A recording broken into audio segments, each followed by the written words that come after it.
Sound ઓપરેટરને વિનંતી થોડી વાર માટે અવાજ બંધ રાખે. અહીંયા મીડિયા દ્વારા ઇન્ટરવ્યુ બાઇટ લેવામાં આવે છે એટલે થોડી.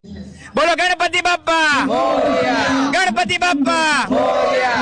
મિત્રો, એક જોરદાર ચમત્કાર થયો છે. જ્યાં વિજ્ઞાન ટૂંકું પડે અહીંયા શ્રદ્ધા કામ આવે છે. તમે જોઈ શકો છો, આ નાનો એવો બાળક છે જે 7 વર્ષથી બોલી નતો શકતો, તે આજે ગણપત દાદાની કૃપાથી બોલતો થયો છે.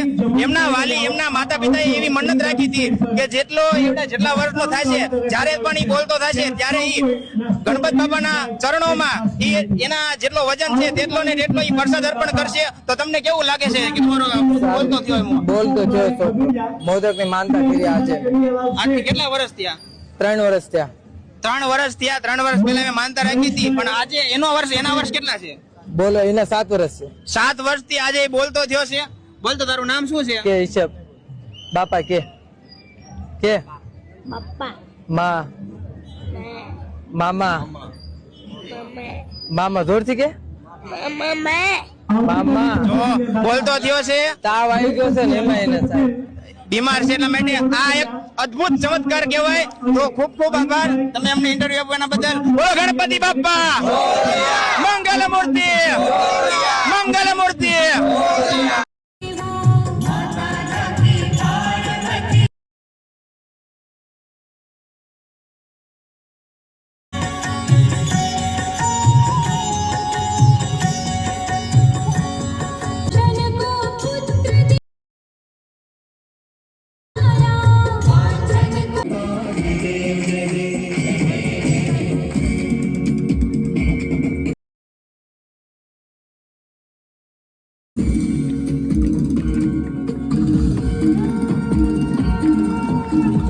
करोतु कल्याणम आरोग्य धन संपद शत्रु बुद्धि विनाशाय दीप ज्योति नमोस्तुते.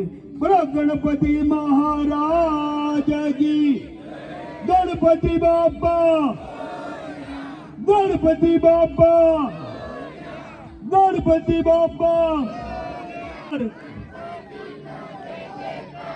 1 2 3 4 सोना लेमन कोका कोला हसीना बोलम बोला सोना लेमन कोका.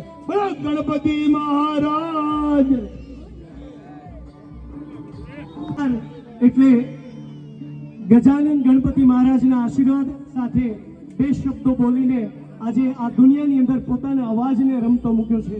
ત્યારે આપણે દાદાને પ્રાર્થના કરીએ એને કાયમ માટે કિલ્લોલ કરતો રાખે અને કાયમ માટે એનો અવાજ અને એની ભાષા, એની જે કંઈ મૌલિકતા છે એ લોકો સુધી મૂકી શકે એવી એને વાચા આપે એવા દાદાની પૂર્ણ શ્રદ્ધા સાથે અહીંયા પધાર્યા છે.